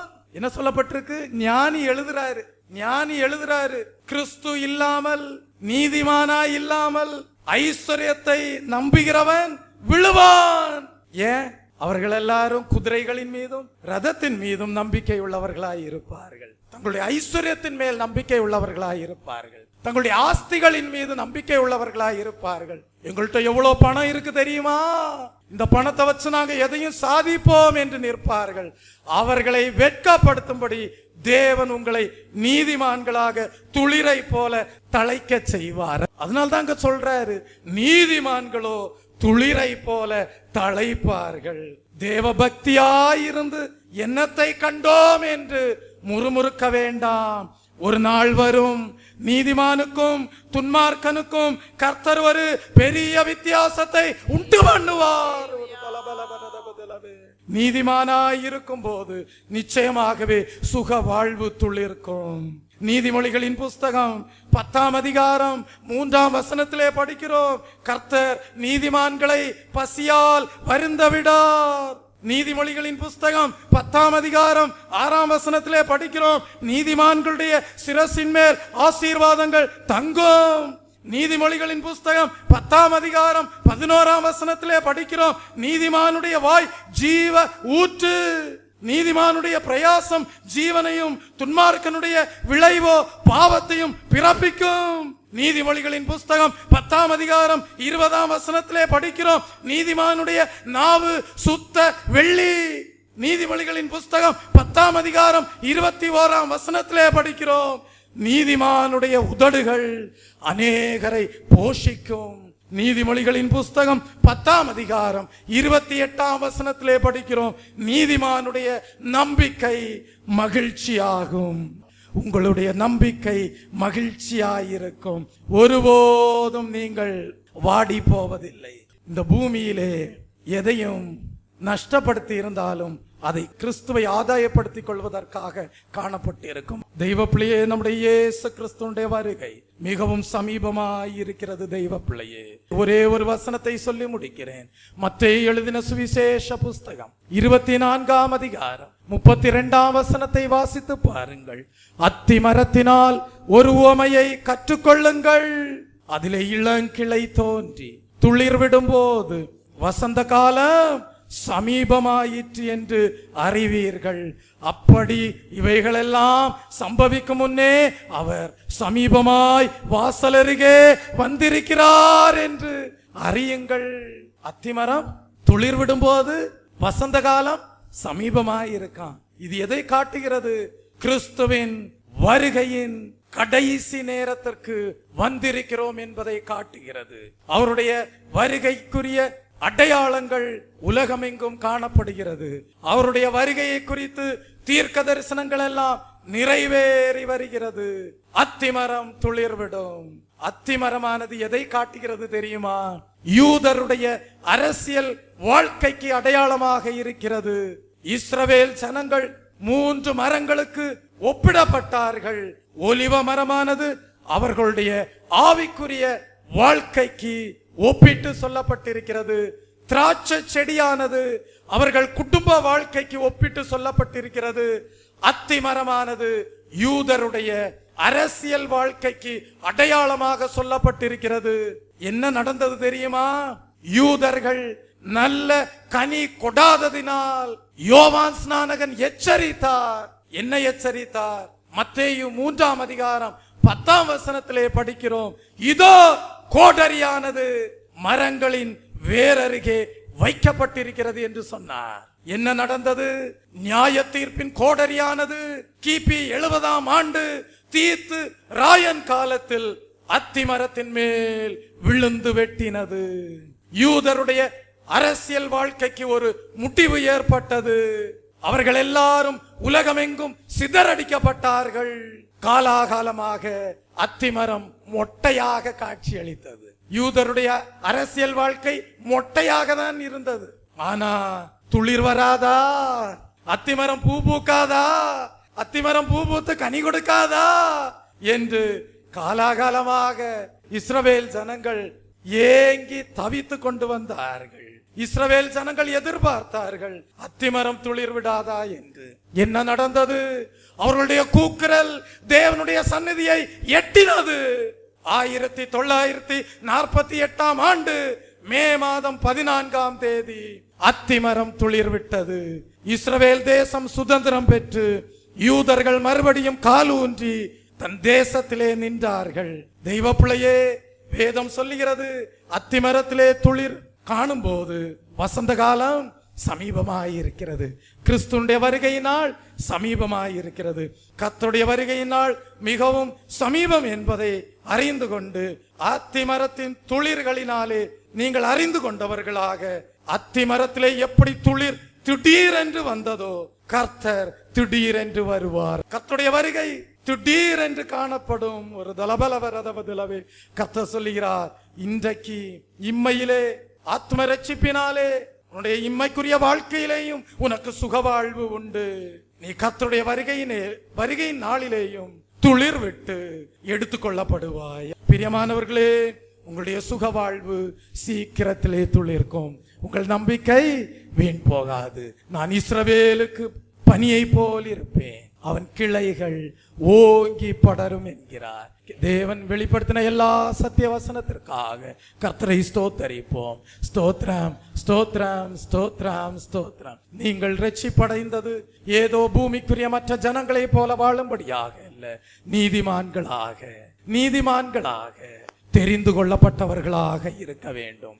ஆகவேதான் வேதம் சொல்லுகிறது, தேவன் தெரிந்து கொண்டவனை குற்றம் சாட்டுகிறவன் யார்?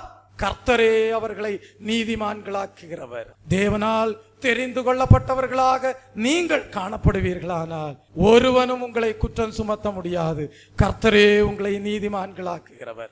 கர்த்தரே உங்களுக்கு சுக வாழ்வை கொடுக்கிறவர். கர்த்தரே உங்களை தழைத்து கனி கொடுக்க செய்கிறவர். கர்த்தரே இளங்கிளையை போல ஓங்கி படர செய்கிறவர். கர்த்தரே வருகை நாளிலேயும் அவருடைய மகிமையின் சாயலிலே உங்களை அவரோடு சேர்த்து கொள்ள செய்யக்கூடியவராயிருக்கிறார். எல்லாரும் எழும்பி நிற்போமா?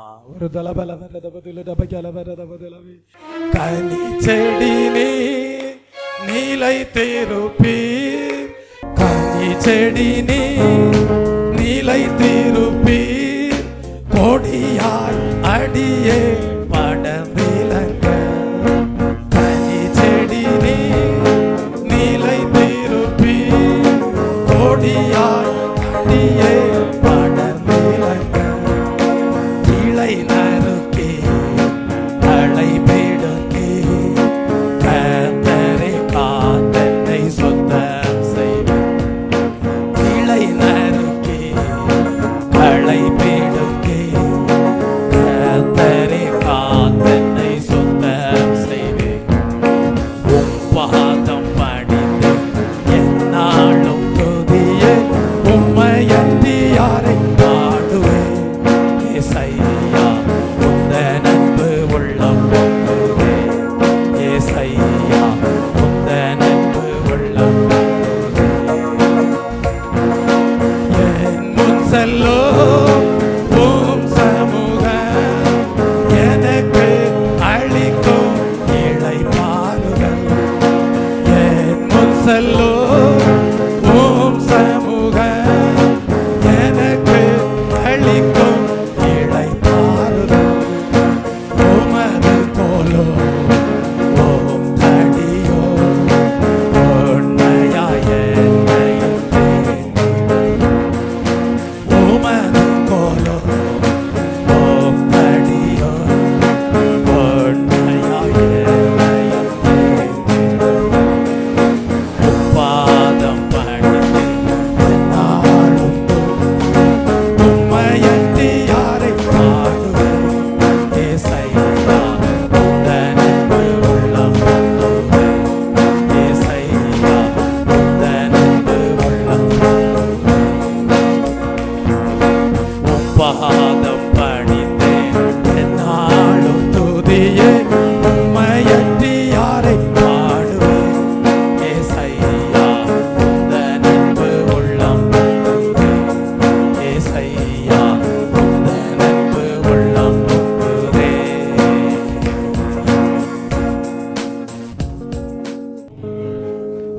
இஸ்ரவேல் ஜனங்களுடைய 12 கோத்திரங்கள். ஆனால் கர்த்தர் சொன்னார், நான் தெரிந்து கொள்கிறவனுடைய கோல் துளிர் விடும் என்று சொன்னார். இஸ்ரவேல் கோத்திரத்தினுடைய 12 கோத்திரங்களுக்கு அடையாளமாய் இருக்கக்கூடிய கோலை தேவ சமூகத்திலே வந்து ஊன்றும்படியாக சொன்னார். வேறு எந்த கோல்களும் துளிர் விடவில்லை. ஆனால் ஆரோனுடைய கோல் துளிர் விட்டது. அது பூ பூத்தது. அது வாதுமை பழங்களை கொடுத்தது. அழைக்கப்பட்டவர்கள் அநேகர், தெரிந்து கொள்ளப்பட்டவர்களோ சிலர். தெரிந்து கொள்ளப்பட்ட ஆரோனுடைய கோல் துளிர் விட்டது. ஒரு தலபலபரதபதுல அழைக்கப்பட்ட ரூத், அழைக்கப்பட்ட ஓர்பாள். ஆனால் தெரிந்து கொள்ளப்பட்டதோ ரூத் மாத்திரம்தான். அந்த ரூத்தின் சந்ததியிலே தான் கிறிஸ்து தோன்றினார். அந்த ரூத்தின் சந்ததியிலே, அந்த தாவீதின் சந்ததியிலே தான் கிறிஸ்துவும் தோன்றினார். உங்களிலேயும் கிறிஸ்து துளிராக காணப்படுவார், இளங்கிளையாக காணப்படுவார். நீங்கள் அழைக்கப்பட்டவர்கள் மாத்திரமல்ல, அந்த தெரிந்தெடுக்கப்பட்ட ஆரோனுடைய கோலை போன்றவர்கள். ஆகவே இந்த நாளிலே கர்த்தர் ஆவிக்குரிய இஸ்ரவேல் ஜனங்களாகிய எங்களுக்கு பனியை போல் இருக்கிறார். நாங்கள் இளங்கிளையை போல ஓங்கி படருவோம். ஒரு தலபலபலபலபே என்கிற நிச்சயத்தோடு ஒரு நல்ல தீர்மானத்திற்குள் வாருங்கள். கர்த்தாவே, எங்களை நீதிமான்களாக்குகிற தேவன் நீர். நாங்கள் உம்மாலே தெரிந்து கொள்ளப்பட்டவர்கள். தெரிந்து கொள்ளப்பட்ட எங்கள் மேல் குற்றம் சாட்டுகிறவன் யார்? நாங்கள் கர்த்தாவே உம்மாலே நீதிமான்களாக்கப்படுகிறவர்கள். நாங்கள் உம்மாலே நீதிமான்களாக்கப்படுகிறவர்களாய் இருக்கிறபடியால் இந்த பூலோகத்திலே மற்ற மனிதர்களை போல கிறிஸ்து இல்லாத ஜீவியம் வாழாதவர்களாக எங்களை காத்து கொள்ளும்படியாக எங்களுடைய ஆவி ஆத்ம சரீரத்தை உம்முடைய கரத்திலே அர்ப்பணிக்கிறோம் என்று சொல்லி அவருடைய பூர்ண பரிபூர்ண சித்தம் உங்கள் வாழ்க்கையிலே நிறைவேறும்படியாக அர்ப்பணிப்பீர்களா? அப்படிப்பட்ட அர்ப்பணிப்போடு இந்த தேவ சபையிலே காணப்பட தேவன் கிருபை நல்குகிற தயவுக்காக ஸ்தோத்தரிப்போம். ஸ்தோத்திரம், ஸ்தோத்திரம், ஸ்தோத்திரம். அன்பு மகா கிருபையும் இரக்கவும் நிறைந்த நேசமுள்ள நல்ல தகப்பனே, கேட்ட சத்தியத்தின்படி அருமையான பிள்ளைகள் கர்த்தாவே ஆவிக்குரிய இஸ்ரவேல் ஜனங்களாக ரட்சிப்பை அடைந்தவர்களாக, அந்த ரட்சிப்பை பூர்ணப்படுத்தினவர்களாக கர்த்தாவே உடைய பிள்ளைகள் நீதிமான்களாக, ஆத்மாவிலே கிறிஸ்துவை உடையவர்களாக, கர்த்தாவே கிறிஸ்துவை பூர்ணப்படுத்தி கொண்டவர்களாக அந்த தெய்வீக சாயலை இந்த பூமிக்குரிய வாழ்க்கையிலே வெளிப்படுத்தி உம்முடைய வருகையின் நாளுக்கும் கர்த்தாவே மோடி எடுத்துக்கொள்ளப்பட பாத்திரவான்களாக காணப்பட தேவன் தாமே கிருபை நல்கிறோம். அந்த ஓர்பாளை போல காணப்படாமல் எல்லாவற்றையும் அனுபவிக்க எங்களுக்கும் உரிமை உண்டு என்று சொல்லி அந்த ஓர்பாளை போல ஓடி போகாமல் எல்லாம் தகுதியாயிராதே என்று என்கிற நினைவோடு ரூத்தை போல, அந்த யோசுவா காலேபை போல, அந்த ஆரோனுடைய கோத்திரத்தை போல எங்களுடைய சந்ததி, எங்களுடைய சந்தானம், எங்களுடைய பிள்ளைகள் இம்மையிலையும் மறுமையிலையும் ஆசீர்வாதமாக காணப்பட கர்த்தாவே இந்த நாளிலே உம்முடைய பிள்ளைகள் எடுத்துக்கொண்ட நல்ல தீர்மானங்களுக்காக உமக்கு ஸ்தோத்திரம். அந்த தீர்மானத்தின்படியே தேவன் தாமே தொடர்ந்து வழி நடத்தும், ஆசீர்வதி மேன்மைப்படுத்தும். இயேசு கிறிஸ்துவின் இன்ப நாமத்தில் ஜெபிக்கிறேன் பிதாவே, ஆமீன். என் ஆத்துமாவே கர்த்தரை ஸ்தோத்திரி, என் முழு உள்ளமே அவருடைய பரிசுத்த நாமத்தை ஸ்தோத்திரி. என் ஆத்துமாவே கர்த்தரை ஸ்தோத்திரி, அவர் செய்த சகல உபகாரங்களையும் மறவாதே, ஆமீன். நம்முடைய கர்த்தராகிய இயேசு கிறிஸ்துடைய கிருபையும் பிதாவாகிய தேவனுடைய அன்பும் பரிசுத்த ஆவியானவருடைய அந்யோன்ய ஐக்கியமும் என்றும் என்றும் சதா காலங்களில் நம் அனைவரோடும் நம்முடைய குடும்பங்களோடும் சபையாரோடும் இருப்பதாக, ஆமென். ஹல்லேலூயா, ஹல்லேலூயா, ஹல்லேலூயா, ஹல்லேலூயா, ஹல்லேலூயா, ஹல்லேலூயா, ஹல்லேலூயா, ஹல்லேலூயா, ஹல்லேலூயா,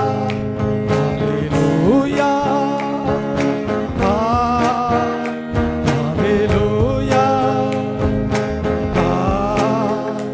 ஹல்லேலூயா, ஹல்லேலூயா, ஹல்லேலூயா.